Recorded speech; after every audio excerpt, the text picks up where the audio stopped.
তো আজ হচ্ছে বৃহস্পতিবার, আজ রান্না হবে গলদা চিংড়ি। তো চলো রান্না করি। আজকে আরও অনেক কিছু রান্না হয়েছে, সেগুলো তো আমরা মেনুতে দেখতে পাবে। তো গলদা চিংড়িটা কীভাবে রান্না করবো তো চলো দেখো। অতি লোভনীয় স্বাদের গলদা চিংড়ি রেসিপি, পুরোটা দেখো। ভালো লাগলে লাইক কমেন্ট শেয়ার করতে ভুলবে না বন্ধুরা। তো চলো টাটা, আবার দেখা হবে। তো এখানে দেখো মোটামুটি অ্যারেঞ্জমেন্ট করেছি, আরও কিছু হবে। তো চলো আগে কি করব, মাছটাকে খুব ভালো করে লেবু দিয়ে মাখিয়ে রেখেছিলাম, দিয়ে আমি ওটাকে ভালো করে ধুয়ে নিয়েছি। পরিষ্কার করে না ধুলে না সেই জিনিস খেয়ে শান্তি নেই।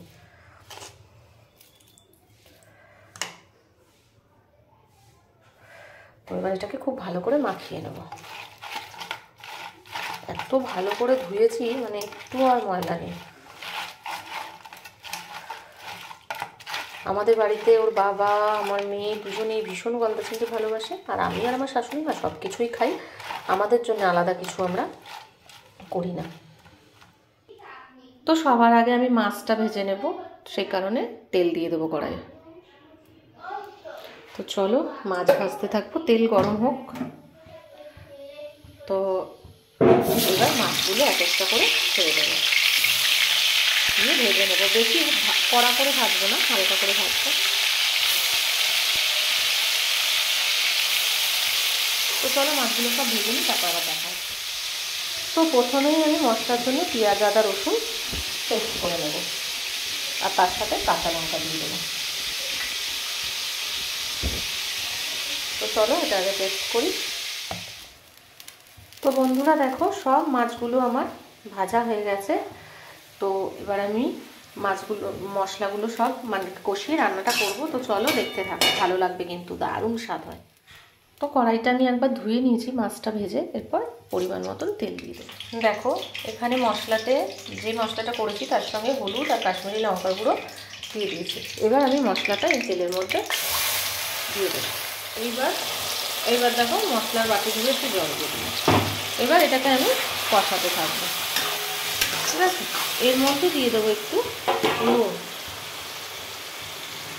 বেশি দেবো না, বুঝে দিতে হবে। এগুলো তো মাখা মাখা রান্না হয়, এগুলো তো বেশি দেওয়া যায় না। তো চলো এটা কষানো হোক, তখন আর একটা মশলা বানাবো। তো দেখো ঢাকা চাপা দিয়ে কষাতে কষাতে এর মধ্যে আমি দিয়ে দেব একটা টমেটো কুচি। তো এটা হোক,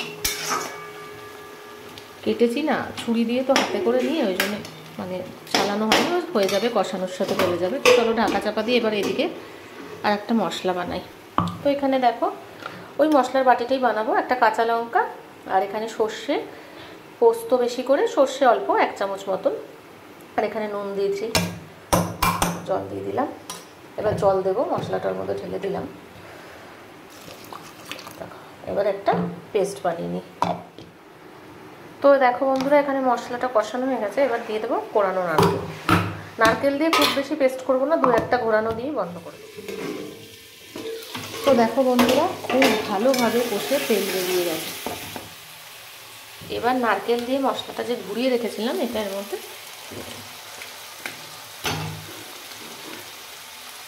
বাটিতে যা আছে এখন থাক, ওগুলো কাঁচাবো না, ওটা পরে কাজে লাগবে।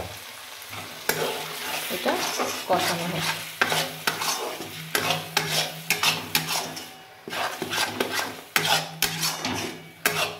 একটু জল দেব, সামান্য একটু জল মশলার বাটি ধুয়ে দিয়ে দিলাম।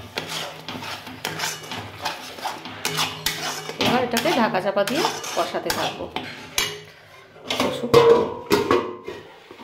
খানিকক্ষণ কষানোর পর ঢাকনাটা খুলেছি। এবার আমি এটা দিয়ে দেবো এখানে মাছ ভাজা দিয়ে, এবার এর সাথে কষাতে থাকবো। বন্ধুরা বুঝতে পারছো কতটা লোভনীয় হচ্ছে, দেখো দেখেই বোঝা যাচ্ছে না। একটু সময় এটা কষুক। তো চলো ততক্ষণ এটা দিয়ে ঢাকা দেবো। তো এবার ঢাকনাটা খুলি, মিনিট 4-5 কষিয়ে নিয়েছি। এবার এই যে মিক্সির মধ্যে যে জলটা দিয়ে রেখেছিলাম মিক্সির বাটিতে, ওই জলটা এর মধ্যে দিয়ে দেবো। অতি লোভনীয়, মানে কি বলবো আর।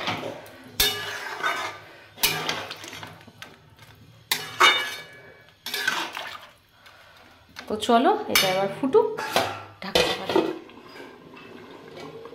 তো এবার এর মধ্যে একটু চিনি দিয়ে দেবো। যাতে স্বাদের ব্যালেন্স আসে। চলো ফুটুক, একটু টানবে। তো দেখো বন্ধুরা মোটামুটি হয়ে এসছে। কালারটা তোমাদের ফ্ল্যাশ লাইটটা অফ করে দেখাই।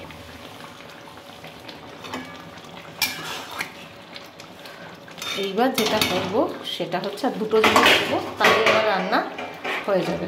প্রথমে দিয়ে দেবো কাঁচা লঙ্কা কুচি খানিকটা, এতে গন্ধটা যেমন ভালো আসবে সেরকম ভালো লাগবে, খেতে ঝাল ঝাল, যার ইচ্ছা তুলে বেছে খেতে পারবে। এবার দিয়ে দেবো বেশি করে ধনেপাতা কুচি। দেখো এই যে দিয়ে দিলাম। এইবার একটু হালকা করে নাড়াচাড়া করবো। কি লোভনীয় যে কালার এসছে বন্ধুরা, তোমাদের বলে আমি বোঝাতে পারবো না। আর সেই রকমের হয় স্বাদ। ঠিক আছে, আর ঢেকে রাখি, ঢেকে বন্ধ করে দেবো গ্যাসটা, তাহলেই ফাইনাল লুকটা দেখাতে পারবো। তো চলো বন্ধুরা ফাইনাল লুকটা দেখাই।